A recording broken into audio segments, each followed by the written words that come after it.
നമ്മുടെ ഈ പെൺകുട്ടികളെ നമ്മൾ വിവാഹം കഴിച്ച് അയക്കുമ്പോൾ എത്ര മനോഹരമായ സ്വപ്നങ്ങളോടുകൂടിയാണ് വീട്ടുകാർ ഓരോരുത്തരുടെയും വിവാഹം കഴിച്ച് കൊടുക്കുന്നത്.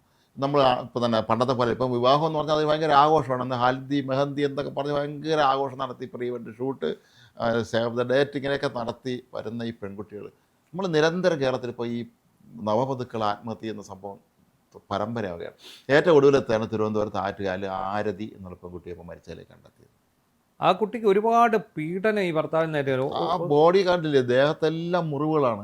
ആ കുട്ടി അമ്മയ്ക്ക് എടുത്ത് ഫോട്ടോ എടുത്ത് വാട്സപ്പിൽ അയച്ചു കൊടുത്തതിൻ്റെ ശരി കഴുത്ത മുഖത്തും ഒക്കെ എന്നിട്ട് ഈ കുട്ടിയെ അടിച്ച് തള്ളിയിട്ടിട്ട് പുറത്ത് കയറി ഇടിച്ചു എന്നാണ് പറയുന്നത്. അത്രയും 1.5 വർഷം കണ്ടായി കല്യാണം കഴിഞ്ഞു. അത്രേ ഉള്ളൂ. അത്രേ ആയിട്ടുള്ളൂ. ഇത് പ്രേമിച്ച് കിട്ടിയതാണ് അല്ലെന്ന് തോന്നുന്നു, അറേഞ്ചറാണെന്ന് തോന്നുന്നു.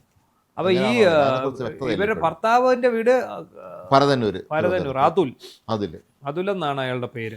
അയാള് ഈ കുട്ടിയെ വളരെ മാനസികമായിട്ട് പീഡിപ്പിച്ചു, ശാരീരികമായിട്ട് പീഡിപ്പിച്ചു. ഈ 50 പവനം കണ്ട് ഇട്ട് കൊടുത്ത് അതൊക്കെ പോയെന്ന്. ഇയാളൊരു ആഡംബര ജീവിതക്കാരാണ്. ഇയാൾ സ്വകാര്യ ബാങ്കിലെ മാനേജർ എന്ന് പറഞ്ഞാൽ കല്യാണം കഴിച്ചതാണ് ഇപ്പോൾ പറയപ്പെടുന്നത്. പക്ഷേ ഇയാൾ അതൊന്നും അറിയാം. ഇയാൾ CC പിടിക്കാൻ നടക്കുന്ന ഗുണ്ടായിസമായിരുന്നു. അതായത് സ്വകാര്യ ബാങ്കിലാണ് അവര് വണ്ടിക്ക് കൊടുക്കുന്ന ഫിനാൻസ് അടയ്ക്കാതെ വരുമ്പോൾ വണ്ടി പോക്കാൻ പോകുന്ന വണ്ടി പോക്കാൻ അതിനുവേണ്ടി ഗുണ്ടകളെയാണ് സാധാരണ. ഇവൻ ഗുണ്ടയായിരുന്നു എന്നുള്ളത് ഈ കുട്ടി പിന്നീടാണ് അത്ര അറിയുന്നത്. അതല്ല, ഇയാൾ ആദ്യം ഒരു പെൺകുട്ടി എന്താ പ്രണയിച്ചിട്ട് അവൾ പിന്നെ ആത്മഹത്യ ചെയ്യുന്നു, അങ്ങനെ എന്തൊക്കെ പറയുന്നുണ്ട് ഇയാളെ കയ്യിരിപ്പ് കാരണം. അപ്പോൾ ഇത് ഈ ശരിക്കും പറഞ്ഞാൽ നമ്മുടെ കേരളത്തിൽ ഈ പെൺകുട്ടികൾക്ക് സംഭവിക്കുന്ന ദുരന്തങ്ങൾക്ക് ഒരു പരിധി വരെ അവരുടെ വീട്ടുകാരും കൂടെ ഉത്തരവാദികളായി മാറുന്നു എന്നുള്ളത് നമ്മൾ ഈ അവസരത്തിൽ പറയാൻ പാടാത്താണെങ്കിൽ പോലും നമ്മളങ്ങനെ പറയേണ്ടി വരും. അല്ല, ഈ കുട്ടികൾക്ക് ഗാർഹിക പീഡനം ഏൽക്കുമ്പോൾ ഒന്നുകിൽ ചില കുട്ടികൾ എന്ത് ചെയ്യുന്നറിയോ, എൻ്റെ വീട്ടിൽ അച്ഛനും അമ്മയ്ക്കും വിഷമമാണെന്ന് കരുതി അവർ മിണ്ടാതിരിക്കും.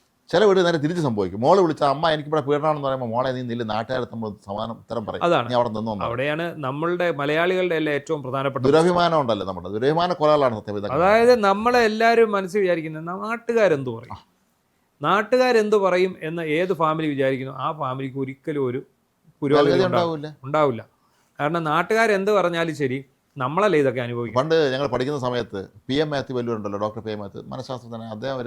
അദ്ദേഹം നമുക്കൊരു ക്ലാസ് എടുക്കാൻ വന്നു. അദ്ദേഹം ഒരു കാര്യം പറഞ്ഞു, നിങ്ങളെല്ലാവരും നിങ്ങളെ 1ാം ക്ലാസ്സിൽ ചേരാൻ പോയപ്പോൾ നിങ്ങളുടെ അമ്മ അല്ലെങ്കിൽ പറഞ്ഞാണ്, അല്ലെങ്കിൽ അപ്പനൊക്കെ പറഞ്ഞാണ്, എല്ലാവരെ കൊണ്ട് നല്ലത് പറയിക്കണം, നാട്ടുകാരെ കൊണ്ട് നല്ലത് പറയിക്കണം. ആ ഒരു അവസ്ഥയിലാണ് ഞാൻ ജീവിക്കാനും. പുള്ളി ലോകത്ത് നടപ്പില്ലാത്ത ഒരേ ഒരു കാര്യം ഇതാണ്.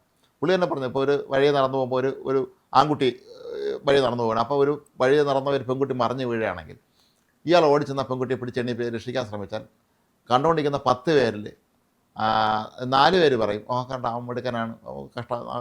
6 പേര് പറയും, പെണ്ണായോണ്ടല്ലേ അവൻ പോയി പിടിച്ചത്, ആരാണെങ്കിൽ എണ്ണിക്കാറുണ്ട്. നേരെ തിരിച്ച് ഒരു പ്രായമായ മനുഷ്യനാണ് വീഴുന്നതെങ്കിൽ അവൻ പിടിച്ചെണ്ണിപ്പിക്കുകയാണെങ്കിൽ ആൾ പറയും, പ്രായമായ മനുഷ്യനെ എല്ലാവരും പിടിച്ചെണ്ണി നല്ല പിടുക്കം പയ്യനെന്ന് പറയുമ്പോൾ മറ്റു പറയും, അയാളെ പോക്കറ്റിരുന്ന പേഴ്സ് അവിടെ തന്നെ ഉണ്ടായി അടിച്ച് മാറ്റി ഒന്ന് ആയിക്കൊള്ളുന്നു. ഇമാതിരി ചിന്തിക്കുന്ന ഒരു സമൂഹത്തിലാണ് നമ്മൾ ജീവിക്കുന്നത്. അവിടെയാണ് ഈ വീട്ടുകാരെന്തിയോ നാട്ടുകാരെന്ത് വിചാരിക്കും, എൻ്റെ മോളെ നീ അവിടെ തന്നെ നിന്നോ, നീ ഇതൊക്കെ സഹിച്ചു, ഇതൊക്കെ കുടുംബജീവിതത്തിൽ സാധാരണ ഈ തല്ലും അടിയൊക്കെ ഒരു സാധാരണ കാര്യമല്ലേ എന്ന് പറഞ്ഞ് അവിടെ നിർത്തിക്കും. നമ്മൾ നേരത്തെ കേരളത്തിൽ പല ദാരുണമായ ഇത്തരം മരണങ്ങളിലൊക്കെ തന്നെ ഇത് തന്നെയാണ് സംഭവിച്ചിട്ടുള്ളത്. ഈ ബഹുജനം പലവിധം എന്ന് പറയുന്ന പോലെയാണല്ലോ. ഇപ്പം നമുക്കറിയാം, നമ്മുടെ വിസ്മയ എന്ന് പറഞ്ഞ കേരളം ഏറ്റവും അധികം ചർച്ച ചെയ്തു പോയ ഒരു ആത്മഹത്യയായിരുന്നു ആ കുട്ടിയുടെ. അത് ഭർത്താവ് നല്ല ജോലിയുള്ള ഒരു പയ്യൻ, നല്ല സുന്ദരനും സുമുഖനുമായിട്ടൊരു പയ്യൻ, നല്ല ആ പെൺകുട്ടിയും നല്ല സുന്ദരിയായിരുന്നു. അതെ, മാത്രമല്ല പുള്ളി ആ കുട്ടിയുടെ പഠിത്തം പൂർത്തിയാകാൻ പിന്നെ കുറച്ച് ആയുർവേദത്തിന് പഠിച്ചിരുന്നില്ല. അതെ, കുറച്ച് ബാക്കി ഉണ്ടായിരുന്നുള്ളൂ. കോഴ്സ് കംപ്ലീറ്റ് ആയിട്ടില്ലായിരുന്നു തോന്നുന്നു കല്യാണം കഴിക്കുമ്പോൾ. അത് ഈ പറഞ്ഞ പോലെ ആ ജീവൻ ഒടുക്കി. അതുപോലെ ഉത്ര എന്ന് പറയുന്ന കുട്ടി പാമ്പിനെ കൊണ്ട് കടിപ്പിച്ച് കൊല്ലുകയായിരുന്നു ഉണ്ടായത്. അപ്പോൾ ഇത് കൂടാതെ നമുക്കറിയാം ഒരുപാട് പേര് അല്ലാതെ സൂയിസൈഡ് ചെയ്യുന്നുണ്ട്. അതിൻ്റെ ഒന്നും കാരണം പോലും ഇതുവരെ അറിയാൻ കഴിയില്ല. കഴിഞ്ഞ ഇടയ്ക്ക് നമ്മൾ ഒരു വാർത്ത കൊടുത്തില്ലേ, വെളിയിലെങ്ങാണ്ട് ജോലി ചെയ്യുന്ന ഒരു പുരുഷൻ, അയാൾ ഇവിടെ ഒരു ലേഡി, അമ്മയും മകളും ഉള്ള ആ പെൺകുട്ടി ആത്മഹത്യ ചെയ്തു. അവസാനം ഇയാളെക്കുറിച്ച് ഒരുപാട് മോശം കഥകൾ പ്രചരിക്കുകയും ചെയ്തു. പക്ഷെ അവരതിനെ കൗണ്ടർ ചെയ്തു. അവരതിൻ്റെ മറുവാദവുമായിട്ട് രംഗത്ത് വന്നു. ഇതൊക്കെ തന്നെ സംഭവിക്കുന്നത് നമ്മൾ ഈ കേരളീയ സമൂഹം, നമ്മൾ ഏറ്റവും വിദ്യാഭ്യാസമുള്ള സ്ത്രീ സാക്ഷരത ഉള്ളതെന്നൊക്കെ പറയുന്ന ഒരു സ്ഥലത്ത് ഇങ്ങനെ സംഭവിക്കുക എന്ന് പറഞ്ഞാൽ വളരെ വിചിത്രമായൊരു കാര്യം തന്നെയാണ്. ഈ ഗുണ്ടകളോട് ആരാധനയുള്ള കുട്ടികളുണ്ട്. അതായത് ഒരു ഗതിയും പരഗതി ഇല്ല നടക്കുന്ന ഒരുപാട് എണ്ണമുണ്ട്. യുവമാരെ ഈ ഒരു ചെവിയേലൊരു കമ്മൽ അല്ലെങ്കിൽ ഈ പറയുന്ന കുറേ മുടി വളർത്തി ഇങ്ങനെ നടക്കും. അപ്പോൾ ഇവനെ കാണുമ്പോൾ ഇവർക്ക് ആരാധനയാണ്. ആ ആരാധനയുടെ പുറകെ ഇവർ ചാടി പോവും. എത്രയോ വാർഡ് തിരുവനന്തപുരത്ത് അറിയപ്പെടുന്ന പഴയ ഗുണ്ടകളുണ്ടല്ലോ ഈ യുവന്മാരെ പിന്നീട് എതിർ സംഘം വെട്ടിക്കൊല്ലുമല്ലോ. വെട്ടിക്കൊന്നപ്പോൾ ഉള്ള പിന്നെ ഈ പെൺകുട്ടികളാർ ഭയങ്കര ഗതികളാണ്. നമ്മൾ പലപ്പോഴും അന്വേഷിക്കുമ്പോൾ മനസ്സിലാക്കേണ്ടത് ഈ പിള്ളേർക്ക് ഇവർക്ക് വിദ്യാഭ്യാസം ജോലിയോ ഒന്നുമില്ല.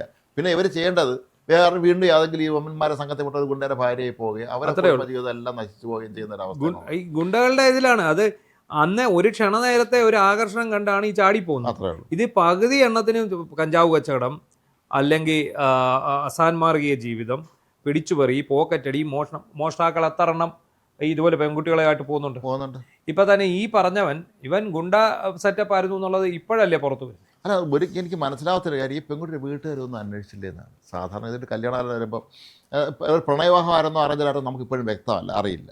പ്രണയമാണെങ്കിലും അല്ലാതെ അറേഞ്ച് മാരേജ് ആണെങ്കിൽ പോലും വീട്ടുകാർ ഇവർ പശ്ചാത്തലം അന്വേഷിക്കുക, ഇതൊക്കെ ശരിക്കും ജോലി ഉണ്ടോ, ഇതൊക്കെ അന്വേഷിക്കണം. ഇന്നത്തെ കാലത്ത് മുഴുവൻ ഫ്രോഡുകൾ ഇറങ്ങി നടക്കുന്ന, നേരത്തെ നമ്മൾ പറഞ്ഞാൽ 30 വർഷം സർക്കാർ ഓഫീസ് വെറുതെ ഇരുന്ന ജീവനക്കാരനാണെന്ന് അവിടെയുള്ള ആൾ തെറ്റിദ്ധരിച്ചൊരു കാലഘട്ടത്തെ നമ്മൾ ജീവിക്കുന്നത്. അതാണ് അങ്ങനെ ഉള്ളപ്പോൾ ഇവൻ ശരിക്കും മാനേജർ തന്നെയാണ് എന്നൊക്കെ ഇന്നത്തെ കാലത്ത് എന്തായാലും സംഭവിച്ചത് പ്രശ്നം എന്ന് പറയുമ്പോൾ ഇന്ന് ആളുകൾ വല്ലാതെ ഈ സാമൂഹ്യ സോഷ്യലൈസേഷൻ ഒട്ടും ഇല്ലാത്തൊരു സമൂഹത്തിൽ നമ്മൾ ജീവിക്കുന്നത്. ആരുമായിട്ടൊരു ബന്ധമില്ല. ഇപ്പം എൻ്റെ മോളെ കല്യാണിക്കുന്ന സമയത്ത് വിശാഖിൻ്റെ നാട്ടിൽ നിന്ന് ഒരു ആരോഗ്യം വന്നാൽ ഞാൻ വിശാഖിൻ്റെ അടുത്ത് അന്വേഷിക്കും, അല്ലെങ്കിൽ നമ്മുടെ സുഹൃത്തുക്കൾ നമ്മൾ അന്വേഷിക്കും അയാൾ ആരാണിയുടെ പശ്ചാത്തലം എന്നാണ്. ഇത് അങ്ങനെ അന്വേഷിക്കാനുള്ള ബന്ധമൊന്നും ആരുമായിട്ട് ഇവർ കാണില്ല. ഇവർ പറഞ്ഞത് അപ്പടി വിശ്വസിച്ചുകൊണ്ട് ഈ പെൺകുട്ടികളെ കല്യാണം കഴിച്ചു കൊടുക്കും. നമ്മൾ ശ്രദ്ധിക്കേണ്ട പെൺകുട്ടികളുള്ള നമ്മളെല്ലാം പെൺമക്കളുടെ അച്ഛന്മാരാണ്.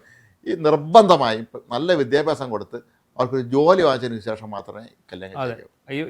ഈ എന്തെങ്കിലും വിഷയം ഉണ്ടെങ്കിൽ അപ്പം തന്നെ ഇട്ടിട്ട് പോരുക, വേറെ മാർഗ്ഗമൊന്നും പറ്റുന്നില്ല. അത്രയല്ല ഇമാതിരി കാണിക്കുകയാണെങ്കിൽ അവന് കാരണം കുറ്റിക്ക് ഒന്ന് കൊടുത്തിട്ട് വന്നാൽ മതി, നമ്മൾ നിന്നെ നോക്കിക്കൊള്ളാം എന്ന് പറയാനുള്ള ഒരു ധൈര്യം മാതാപിതാക്കൾ കാണിക്കണം. എന്തായാലും ഈ ഇവന്റെ അമ്മയെല്ലാം അവന്റെ സൈഡായിരുന്നു സ്വാഭാവികം, അത്രയല്ലേ ഉള്ളൂ. എന്തായാലും ക്രിമിനൽ പശ്ചാത്തലമായിരുന്നു ആ കുട്ടിയുടെ മരണത്തിനുള്ളിൽ ഒരുപാട് ദുരൂഹതയുണ്ട്. ഇതിപ്പോ 1-2 അല്ല, നിരന്തരം വന്നുകൊണ്ടിരിക്കും. നിരന്തരമാണ് ഇത്.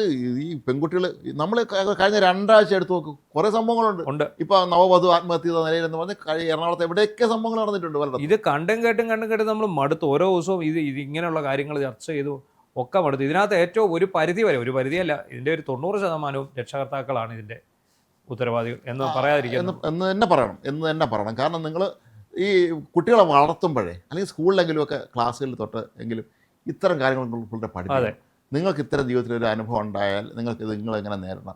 നിങ്ങൾ കല്യാണത്തിന്റെ പേര് പറഞ്ഞാൽ ഹൽദി മെഹന്തി അച്ഛനമ്മ, അതുപോലെ ലക്ഷക്കണക്കിന് രൂപയാണല്ലോ ഈ ഫോട്ടോഗ്രാഫിക്കും കടവും കാവലും വാങ്ങിച്ച് കൊടുക്കുമ്പോൾ. ഇത് ഞാൻ പലപ്പോഴും പറയാറുണ്ട്, നമ്മുടെ പെൺമക്കളെ കല്യാണത്തിൽ ഇമാതിരി ആഘോഷിക്കണമെങ്കിൽ അവർ ജോലി സമ്പാദിച്ചിട്ട് ഈ ഹൽദിയും കഷ്ടപ്പെട്ട അച്ഛനമ്മ വസ്തു എഴുതി വിറ്റായിരിക്കും കല്യാണം നടത്തുന്നത്. അവർ ഇതിനും കൂടെ പൈസ കൊടുക്കണമെന്ന് പറഞ്ഞ ഒരു അവസ്ഥയാണ് ഇവിടെ ഉള്ളത്. ഞാൻ ഇപ്പോൾ എന്നും കാണാറുള്ളതാണ്. ഞാൻ താമസിക്കുന്ന പടിഞ്ഞാറേക്കോട്ട ഭാഗത്ത് എന്നും രാവിലെ വരുമ്പോൾ കല്യാണ സീസണായാൽ ഈ സേവ് ദ ഡേറ്റ് ഷൂട്ടും ഭയങ്കര ഷൂട്ടിങ് അവിടെ ബഹളമൊക്കെയാണ്. ഇതിൽ എത്ര പേര് പിന്നെ നേരെ പോയി ജീവിച്ചിട്ടുണ്ടെന്ന് നമുക്ക് ദൈവത്തിനറിയാം.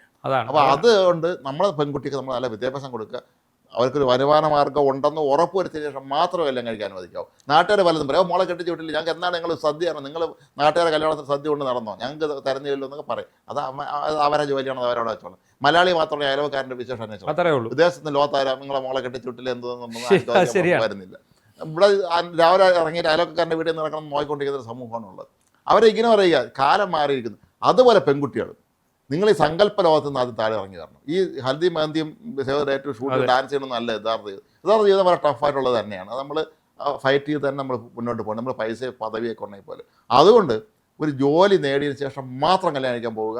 ഇവനില്ലെങ്കിൽ, ഈ ഭർത്താവ് എന്ന് പറഞ്ഞവനില്ലെങ്കിലും കുഞ്ഞുങ്ങളെ വളർത്തി ജീവിക്കാനുള്ള സാഹചര്യം ഒരുക്കുക. ഒപ്പം നമ്മുടെ നാട്ടിലൊരു നിയമങ്ങളൊക്കെ ഉണ്ട്. ഇവർക്കൊന്നും അറിയില്ല. ഇതുപോലെ ടോർച്ചർ ചെയ്ത് ഈ പെൺകുട്ടി എത്ര ഭീകരനാൾ തല്ലിയിരിക്കണം. ഈ ആരതിയെ തന്നെ അവിടെ ദേഹത്തെല്ലാം മുറിവുകളാണ് കുട്ടികളുടെ ദേഹത്ത്. ഒരു മനുഷ്യജീവിയല്ല അതിന്. അപ്പം ഇയാൾ വണ്ടി പിടിക്കാൻ പോകണമെന്ന് യാതൊരു മനുഷ്യത്വം കണ്ടു വേണമെങ്കിൽ വണ്ടി ഇടിച്ച് വല്ലാൻ പോലും മടിക്കാത്തവനായിരിക്കും. അതാണ്. എന്തായാലും ഇനിയും ഇതുപോലുള്ള കാര്യങ്ങൾ ഉണ്ടാവും.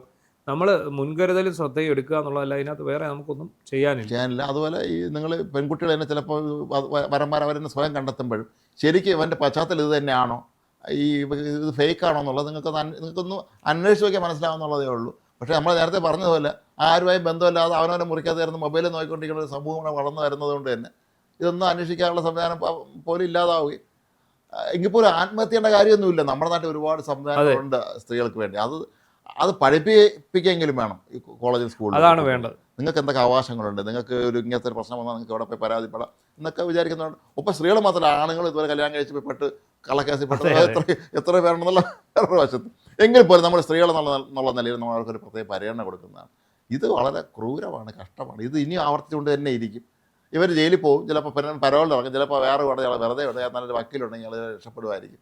ചിലപ്പോൾ ഈ പെൺകുട്ടിയുടെ വീട്ടുകാരൻ്റെ അവസാനം ബന്ധുക്കളൊക്കെ വന്നെങ്കിൽ അത് കോംപ്രമൈസ് ചെയ്ത് അവർ തീർപ്പായി പോകുന്നതാണ് നമ്മൾ പലപ്പോഴും കാണാറുള്ളത്. പക്ഷേ ഇത് കഷ്ടമാണ്. ഇത് നമ്മൾ കേരളം പോലുള്ളൊരു സംസ്ഥാനത്തിന് ഇത് ഒട്ടും ഭൂഷണമല്ല. ഈ ഇത്തരം കാര്യങ്ങളെ ബന്ധപ്പെട്ട് എന്തെങ്കിലും നിയമനിർമ്മാണം നടത്തുന്നതിനെ കുറിച്ച് സർക്കാർ ആലോചിക്കണം. അതാണ് ഏറ്റവും പ്രധാനമായിട്ട് വേണ്ടത്. ഒരു നിയമനിർമ്മാണത്തിലൂടെ മാത്രമേ ഇതിനകത്ത് ശിക്ഷ നല്ല കടുത്ത ശിക്ഷ കൊണ്ടുവരിക. ഈ ക്രൂരമായ പീഡനമാണ്. അപ്പോൾ അതിനനുസരിച്ചുള്ള ശിക്ഷാവിധികൾ വരേണ്ടതായിട്ട് ഉണ്ട്.